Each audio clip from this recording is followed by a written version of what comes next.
What is up guys, Mace here and I'm back in the regular video. Now today I want to show you guys the best controller settings that you guys need to use for Modern Warfare 2. Now this video is also going to include your audio settings, so I know that is super important for this game. You want to hear footsteps and all that, so let's get straight into it. Before we do get into this video, be sure to go down below, drop a like, hit that subscribe button if you guys are new to the channel, and turn on those notifications so you don't miss a single upload on the channel. Let's try to go for 15 likes on today's video, that'd be greatly appreciated, and comment down below what your sensitivity is. I do want to see what all of you guys are using. Right down in the comments. Yeah guys, I'll make the video short as possible. Let's get straight into the settings. Alright guys, now the first thing is going to be your button layout. Now first thing for me, I'm using default flipped. As you guys can see, man, right here, man, I got paddles on the back, so these two right here is just gonna help me so I don't have to move like my thumb or anything. So if you do have paddles, you guys want to use default flipped, and then I use these back paddles for sliding and jumping. If you guys don't have paddles, I would recommend you do is, instead of default flipped, I would recommend you guys do tactical. With tactical, you're gonna be able to slide with your right stick. You're not really moving your fingers when you're like shooting an enemy and doing a lot of things on your controller.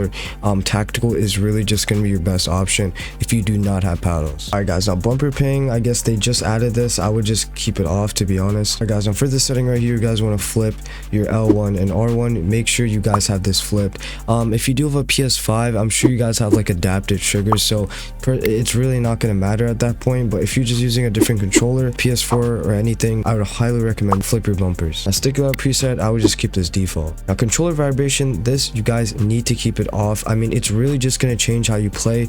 After I did personally take this off, I noticed like I was a lot more accurate with my aim. I found out that the vibration just completely throws me off, so you do want to keep this off. It is super important. Now these two settings are going to be super important, guys. So this is going to be your horizontal and vertical sensitivity. What I would recommend you start off with is 5.5. Stick with this, try it out in different games and all that.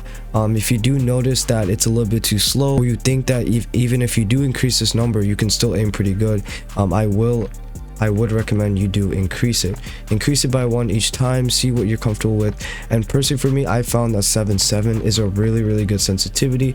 I can really just turn on people, I can snap onto different enemies and all that. So if you do find out what works for you, what works for me is going to be 7.7. Sensitivity multiplier, man, I actually did used to change this in the past, but I realized it's really not that important, so I would just keep this default. Now vertical aim access, I don't change this at all. Now your ADS behavior, I keep it hold.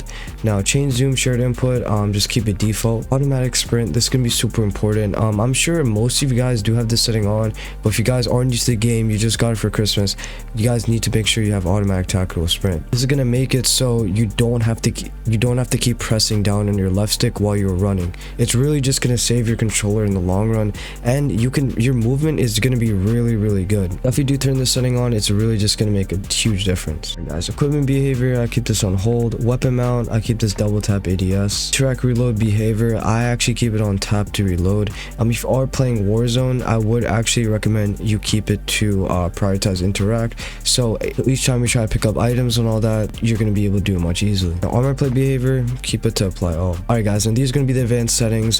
These are very important. Make sure you guys do pay attention. So target aim assist, keep this on. Aim assist type, the best aim assist type in this game, guys, is default. I would not recommend you guys change anything else. Black Ops, focusing, precision, they're all very bad. Especially Black Ops, where it actually did get nerfed a couple months ago, so the whole community was using Black Ops and no one uses it anymore. So keep it default is very good. You're going to be very snappy and your aim is just going to lock. Sitting right here, third person ADS correction, just keep it assist. Now the gyro, personally for me, I don't really use gyro. I wouldn't really recommend changing any of these settings. It's really not important. The aim response curve type, I actually keep it dynamic. Now personally, you guys, I think all of these three are very good. If you guys are sticking with one, I would just say keep it on there. It's like, for example, if personally for me, if I switch it to linear or if I switch it to standard, my aim is just going to be thrown off because I've been using dynamic for a very long time. So again, if you guys just got the game, put it to dynamic. It's going to be game changer. These settings, I really just keep it default. ADS sensitivity, I keep it on instant. Custom sensitivity presume, so I actually changed it to 0.95. 0.5. It's only 0.5, so it's not the biggest difference, but it's really just gonna help your aim a lot. For the dead zone, this is gonna be super important. I don't know if I made a video on this in the past. I think I did, but I'm not too sure. But these dead zone settings are gonna be super important. Firstly, your left trigger and right trigger, it has to be at 0. If you do have this number a little bit higher than 0, man, there is going to be delay when you are aiming in, when you're shooting, all of that. So keep it 0, super important. These two, keep it default. Do not mess with these two settings right here. These two settings right here is going to be your dead zone. So for your left stick, I keep it 0.06. I think it's right in the middle, and I think it's pretty balanced for me. The right stick, man, I also keep it 0.06.